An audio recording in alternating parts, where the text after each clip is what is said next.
All right, moving forward, and again, welcoming our new Kentucky sports bettors as your legal sports betting launches this week. I'm very excited for you. I remember when my state did it last year, Ohio, or this past year, I guess technically. But we've got the Louisville Cardinals, a 3-point road favorite at NC State. This game carries an over-under of 55 points, and it kicks off Friday night at 7 p.m. Eastern on ESPN. Now, this is interesting, but this is the first true road game for Louisville. And you say, wait a minute, they've played 2 games away from home. Yes, both at neutral sites and NFL stadiums. This is their first true road test that they have on their schedule. This is more barn burners on offense. NC State's offense is just completely broken as well, just like Sam Houston. It's not just like Sam Houston's, but it's not great. Their wide receivers. No, it's not that bad. But their wide receivers have 10 drops this season. That's 8th most in the country.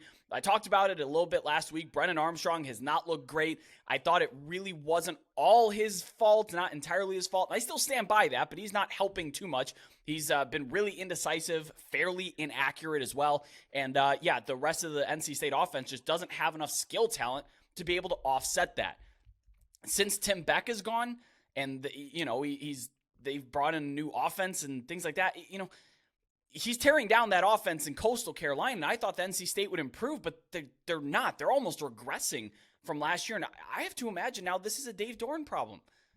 What other consistent do they have that we can point to and say, yes, this is why your offense isn't working that well? They were quiet against Virginia's defense, which is not good at all. A defense that gave up 38 points to James Madison, and you only score 21. You have to kick a last-second field goal to win the game.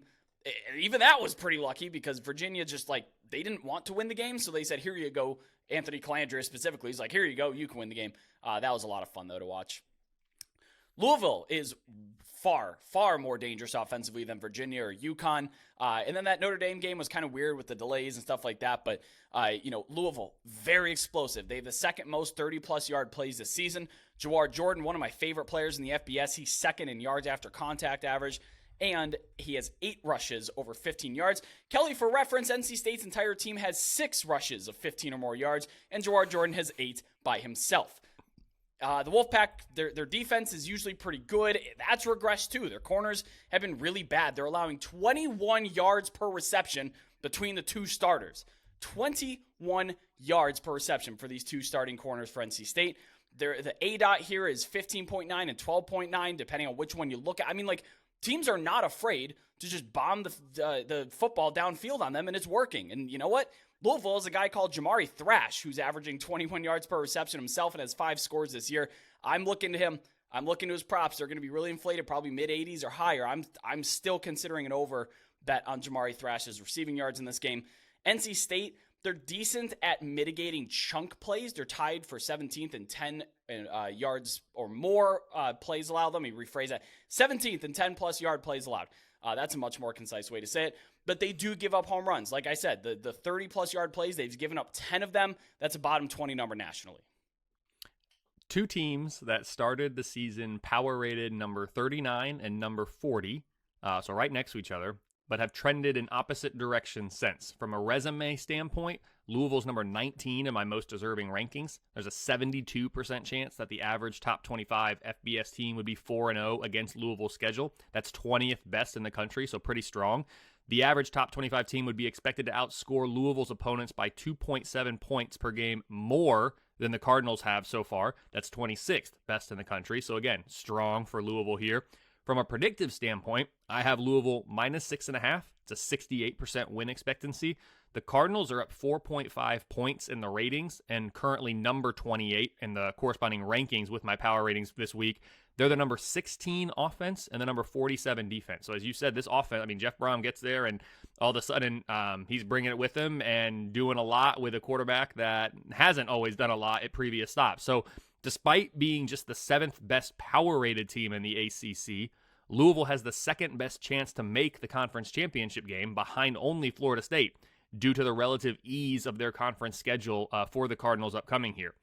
Miami is the only conference game in which my numbers make Louisville a projected underdog the rest of the way. But it's worth noting, for the purposes of this conversation, that Louisville welcomes Notre Dame to town next week. The Cardinals cannot afford to overlook the Wolfpack because while they are the better team, while my numbers do favor them, it is a 1-score spread, and we see time and time again one score spread underdogs win, and sometimes win with ease if the other team is not fully focused. So the Cardinals need to be focused on the Wolfpack this week. I think they will be, though, given what's potentially in front of them. I think taking it one game at a time is something that Jeff Brom can and will do. So I think the Cardinals will get it done. For NC State, we talked about the offense. You made the reference to Sam Houston, I know, tongue-in-cheek. It's actually been about what I projected on the offensive side of the ball. They're currently number 68. I had them number 65 in the preseason, so I didn't have a ton of expectations. I did have expectations for this defense, though. I predicted them number 18 in the preseason. They've fallen all the way down to number 45. As a result, the Wolfpack are down 4 points in the power ratings, and they're currently power rated ranked number 56 overall. So bottom line, I have Louisville minus 6.5, 32% chance that NC State gets to 2-0 in conference play. As we look at what this game does to the projected conference standings, Louisville currently has a 37% chance to make it to Charlotte. That's second best in the conference. With a win, that jumps to 46%, and they remain in the second best chances. If they lose this one unexpectedly, it's tight, like I said. And remember, they're not one of the top 2, 3, 4, 5 power-rated teams in the ACC. So if they lose this one unexpectedly, their chances to make it to Charlotte drop to 17%. That is just sixth best in the conference. So while I'm saying Louisville's a favorite to make it to that game right now, they really need to take care of business in the games that they are favored to do so, because they just don't have the overall quality to make up for it potentially in other spots in the schedule. For NC State, they currently have a 1% chance to make it to Charlotte. That's seventh best in the conference. If they win, it remains seventh best, but it jumps to 3%. So very, very unlikely. If they lose, it falls below 1%, and that would be ninth best in the ACC. Did you know that the ACC currently has 6 teams that are 4-0? Not Man, bad. they're getting wins. That is for sure. Yeah, not bad. It's an interesting conference to watch. And then we got Clemson at 2-2. 0-2 in ACC play, by the way. They're sitting at the bottom of the standings currently as we speak. But so NC State, they've been actually pretty good in the pass rush. That's not unexpected. They have a pretty good front seven. It's their secondary that really lets them down. They have a 9% sack rate, which is solid. But Louisville's offensive line, they've only allowed 1 sack all year. And we're talking Jack Plummer. We're not talking about super mobile, super escapable quarterback avoiding sacks. No, it's just the offensive line has been really good. Scheme's been, ball out of the hand. They've been able to negate some of that ferocious pass rush with a good inside run game with Jawar Jordan. But to me, this kind of comes down to explosive play rate and explosive play potential. Louisville has it, and if they hit on a couple with Jamari Thrash or Jordan, I'm not sure NC State has a counter on offense. And for that reason, I took Louisville -3 on the road. I take them at 3 or better. It seems that there is some resistance for NC State at 3.5, but I just don't have a lot of faith in this team.